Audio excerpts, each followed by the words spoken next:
ಪತ್ರೊಡೆ ಕೆಸುವಿನ ಎಲೆಯಿಂದ ಮಾಡಿದಂತಹ ಈ ತಿಂಡಿಯನ್ನು ಆಟಿಯಲ್ಲಿ ಅಂದರೆ ಆಷಾಢದ ಸಮಯದಲ್ಲಿ ಮಾಡುವಂತಹ ಪದ್ಧತಿ ಹಿಂದಿನಿಂದಲೇ ನಡೆದುಕೊಂಡು ಬಂದಿದೆ. ಆಷಾಢ ಮಾಸದಲ್ಲಿ ಮಳೆ ಹೆಚ್ಚಾಗಿರುವುದರಿಂದ ಈ ಟೈಮಲ್ಲೇ ಕೆಸುವಿನ ಎಲೆಗಳು ಜಾಸ್ತಿಯಾಗಿ ಸಿಗುವುದರಿಂದ ಈ ತಿಂಡಿಯನ್ನು ಮಾಡಲಾಗುತ್ತಿತ್ತು. ಆದರೆ ಇತ್ತೀಚೆಗೆ ಆಷಾಢಕ್ಕೆ ಕಾಯದೆ ಯಾವಾಗೆಲ್ಲ ಈ ಎಲೆಗಳು ಸಿಗುತ್ತವೆಯೋ ಆವಾಗೆಲ್ಲ ಈ ತಿಂಡಿಯನ್ನು ಮಾಡಲಾಗುತ್ತದೆ. ಪ್ರಾದೇಶಿಕವಾಗಿ ವಿಶಿಷ್ಟತೆಯನ್ನು ಹೊಂದಿರುವಂತಹ ಈ ಪತ್ರೊಡೆಯು ಮತ್ತೆ ಮತ್ತೆ ಮಾಡಿಕೊಂಡು ತಿನ್ನುವಂತೆ ಮಾಡುತ್ತದೆ. ಹಾಗೆಯೇ ಈ ಪತ್ರೊಡೆಯನ್ನು ಬೇರೆ ಬೇರೆ ರೀತಿಯ ವಿಧಾನದಲ್ಲಿ ಕೂಡ ಮಾಡ್ತಾರೆ. ಹಾಗಿದ್ರೆ ಬನ್ನಿ ಈ ಪತ್ರೊಡೆ ಮಾಡೋದು ಹೇಗೆ ಅಂತ ನೋಡ್ಕೊಂಡು ಬರುವ. ಅದಕ್ಕಿಂತ ಮೊದಲು ಯಾರೆಲ್ಲ ನನ್ನ ಚಾನಲ್ನ ಮೊದಲನೇದಾಗಿ ನೋಡ್ತಿದ್ದೀರೋ ಅವರು ಚಾನಲ್ನ ಸಬ್ಸ್ಕ್ರೈಬ್ ಮಾಡೋದನ್ನು ಮರಿಬೇಡಿ. ಹಾಯ್ ಫ್ರೆಂಡ್ಸ್, ನಾನು ಗೀತಾ, ಮಂಗಳೂರು ಮಲ್ಲಿಗೆಗೆ ಸ್ವಾಗತ. ಈ ಪತ್ರೊಡೆ ಮಾಡಲಿಕ್ಕೆ ಮುಖ್ಯವಾಗಿ ಬೇಕಿರುವಂಥದ್ದು ಕೆಸುವಿನ ಎಲೆ. ಇಲ್ಲಿ ನಮ್ಮಲ್ಲಿ ಸಿಕ್ಕಿರುವಂತಹ ಕೆಸುವಿನ ಎಲೆಯನ್ನು ಒಂದಿಷ್ಟು ತಂದಿಟ್ಕೊಂಡಿದ್ದೇವೆ. ಕೆಸುವಿನ ಎಲೆಯಲ್ಲಿ ಕೂಡ ಬೇರೆ ಬೇರೆ ರೀತಿಯ ಕೆಸುವಿನ ಎಲೆ ಇರ್ತದೆ. ನಾವಿಲ್ಲಿ ತಗೊಂಡಿರುವಂಥದ್ದು ತೆಳುವಾಗಿರುವ, ಅದರಲ್ಲಿ ನಾರಿಲ್ಲದೇ ಇರುವಂತಹ ಕೆಸುವಿನ ಎಲೆಯನ್ನು ಚಂದ ಮಾಡಿ ಕ್ಲೀನ್ ಮಾಡಿ ಇಟ್ಕೊಳ್ಬೇಕು. ಕೆಲವೊಂದು ಎಲೆಗಳ ಹಿಂಬದಿಯಲ್ಲಿ ಜೇಡದಂತಹ ಹುಳಗಳ ಗೂಡು ಅಥವಾ ಮೊಟ್ಟೆಗಳಿರ್ತದೆ. ಆದ್ದರಿಂದ ಚೆನ್ನಾಗಿ ಅದನ್ನು ನೋಡಿ ಕ್ಲೀನ್ ಮಾಡಿದ ಮೇಲೆ ಎಲ್ಲ ಎಲೆಗಳನ್ನು ಈ ರೀತಿ ಚಿಕ್ಕದಾಗಿ ಕಟ್ ಮಾಡಬೇಕು. ಇದಕ್ಕಿಂತ ಕೂಡ ಚಿಕ್ಕದಾಗಿ ಕಟ್ ಮಾಡ್ಬೋದು. ನಂತರ ನಾನು ಮಿಕ್ಸಿ ಜಾರಿಗೆ ಹೆಸರು ಕಾಳು ತಗೊಳ್ತಾ ಇದ್ದೇನೆ.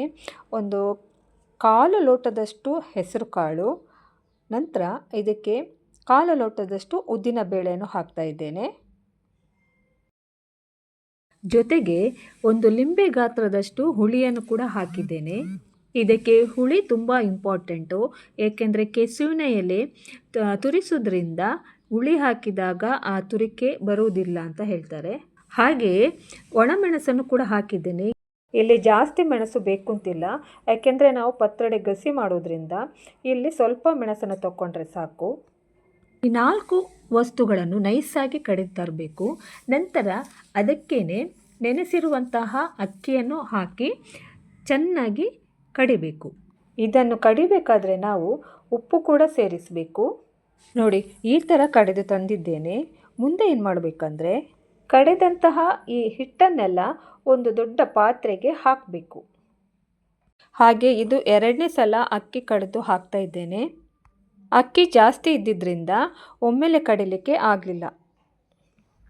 ಈಗ ಇದಕ್ಕೆ ಒಂದು ಸ್ವಲ್ಪ ನೀರು ಹಾಕಿ ಚೆನ್ನಾಗಿ ಮಿಕ್ಸ್ ಮಾಡಬೇಕು.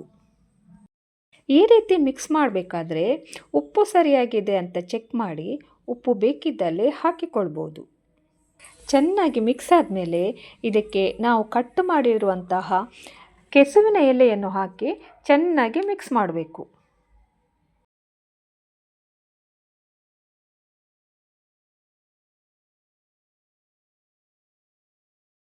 ನೋಡಿ, ಈಗ ಎಲೆ ಎಲ್ಲ ಹಾಕಿ ಮಿಕ್ಸ್ ಮಾಡಿ ಆಗಿದೆ. ಇದು ಸಾಗುವಾನಿಯ ಎಲೆ. ಇದು ಯಾಕೆ ಅಂತ ಹೇಳಿದರೆ ನಾವು ಪತ್ರೊಡೆಯನ್ನು ಇದರಲ್ಲಿ ಇಟ್ಟು ಬೇಯಿಸಲಿಕ್ಕೆ. ಈಗ ಕೆಸುವಿನ ಎಲೆಯ ಮಿಶ್ರಣ ಏನು ನಾವು ಮಾಡಿಟ್ಟುಕೊಂಡಿದ್ದೇವೆ ನೋಡಿ, ಅದನ್ನು 1-1.5 ಮುಷ್ಟಿಯಷ್ಟು ತೆಗೆದು ಈ ಎಲೆಯ ನಡುವಲ್ಲಿ ಇಟ್ಟು ಎಲೆಯನ್ನು 4 ಸುತ್ತಲೂ ಕವರ್ ಮಾಡಿ ಇಡ್ಲಿ ಪಾತ್ರೆಯಲ್ಲಿ ಇಟ್ಟು ಬೇಯಲಿಕ್ಕೆ ಬಿಡಬೇಕು. ಇಲ್ಲಿ ಸಾಗುವಾನಿ ಎಲೆಯ ಬದಲು ಉಪ್ಪಲಿಗೆ ಎಲೆ ಅಥವಾ ಬಾಳೆ ಎಲೆಯನ್ನು ಕೂಡ ತಗೊಳ್ಬೋದು. ಈಗ ಎಲೆಯಲ್ಲಿ ಮಡಚಿಟ್ಟಂತಹ ಪತ್ರೊಡೆಯ ಮಿಶ್ರಣವನ್ನು ಒಂದೊಂದಾಗಿ ಇಡ್ಲಿ ಪಾತ್ರೆಯಲ್ಲಿ ಇಡ್ತಾ ಇದ್ದೇನೆ. ಎಲ್ಲವನ್ನು ಇಟ್ಟಾದ ಮೇಲೆ ಮುಚ್ಚಳ ಮುಚ್ಚಿ 3/4 ಗಂಟೆಯಷ್ಟು ಇದನ್ನು ಬೇಯಲಿಕ್ಕೆ ಬಿಡಬೇಕು. ಈಗ 3/4 ಗಂಟೆ ಆಗಿದೆ. ಈಗ ಇದು ಬೆಂದಿದೆಯಾ ಅಂತ ನೋಡುವ. ಇದು ಸಾಗುವಾನಿ ಎಲೆ ಆದ್ದರಿಂದ ಎಲೆಯ ಕಲರೆಲ್ಲ ಕೆಂಪು ಬಣ್ಣಕ್ಕೆ ತಿರುಗಿದೆ. ಹಾಗೆ ಈ ಪತ್ರೊಡೆ ಬೆಂದಿದೆ ಕೂಡ. ಈಗ ನೆಕ್ಸ್ಟ್ ನಾವು ಪತ್ರೊಡೆ ಗಸಿ ಮಾಡಲಿಕ್ಕೆ ಮಸಾಲೆಯನ್ನು ರೆಡಿ ಮಾಡುವ. ಇಲ್ಲಿ ಕಾಯಿ ತುರಿ ತಗೊಂಡಿದ್ದೇನೆ. ನಿಮಗೆ ಮಸಾಲೆ ಎಷ್ಟು ಮಾಡಬೇಕೋ ಅಷ್ಟು ತಗೊಳ್ಳಿ. ಇದನ್ನೊಂದು ಮಿಕ್ಸಿ ಜಾರಿಗೆ ಹಾಕಿ ಒಣಮೆಣಸು ತಗೊಂಡಿದ್ದೇನೆ. ನಿಮ್ಮ ಖಾರಕ್ಕೆ ಎಷ್ಟು ಬೇಕೋ ಅಷ್ಟು ತಗೊಂಡ್ರೆ ಸಾಕು. ಮತ್ತು 1 ಸ್ಪೂನ್ನಷ್ಟು ಕೊತ್ತಂಬರಿಯನ್ನು ಹಾಕಿದ್ದೇನೆ. ಮತ್ತೆ ಇಲ್ಲಿ ಸ್ವಲ್ಪ ಹುಳಿ ತಗೊಂಡು ಇದನ್ನು ನೈಸಾಗಿ ಕಡಿಬೇಕು. ಈಗಾಗಲೇ ಪತ್ರೊಡೆ ಮಾಡಬೇಕಾದ್ರೆ ಹುಳಿ ಹಾಕಿರೋದ್ರಿಂದ ನೋಡಿಕೊಂಡು ಇದಕ್ಕೆ ಹುಳಿಯನ್ನು ಸೇರಿಸಿ. ಹಾಗೆ ಅರ್ಧ ಸ್ಪೂನು ಜೀರಿಗೆ, 5-6 ಬೆಳ್ಳುಳ್ಳಿ ಹಾಕಿ ಚೆನ್ನಾಗಿ ಕಡಿಬೇಕು. ನಂತರ ಈ ಮಸಾಲೆಯನ್ನು ಒಂದು ಪಾತ್ರೆಗೆ ಹಾಕಿ ಅದಕ್ಕೆ ಎಷ್ಟು ಬೇಕೋ ಅಷ್ಟು ನೀರು ಹಾಕಿ ಚೆನ್ನಾಗಿ ಕಲಸಿ ಹದ ಮಾಡಬೇಕು. ನಂತರ ಇದಕ್ಕೆ ಒಂದು ಸಣ್ಣ ಸ್ಪೂನಲ್ಲಿ ಅರಿಶಿನ, ಮೀಡಿಯಂ ಸೈಜಿನ ಒಂದು ಈರುಳ್ಳಿಯನ್ನು ಕಟ್ ಮಾಡಿ ಹಾಕಬೇಕು. ಹಾಗೆಯೇ ಜೊತೆಗೆ ರುಚಿಗೆ ತಕ್ಕಷ್ಟು ಉಪ್ಪು ಕೂಡ ಹಾಕಬೇಕು. ಈ ಮೊದಲೇ ನಾವು ಪತ್ರೊಡೆಗೆ ಉಪ್ಪು ಹಾಕಿರೋದ್ರಿಂದ ನೋಡಿಕೊಂಡು ಇಲ್ಲಿ ಉಪ್ಪು ಹಾಕಬೇಕು.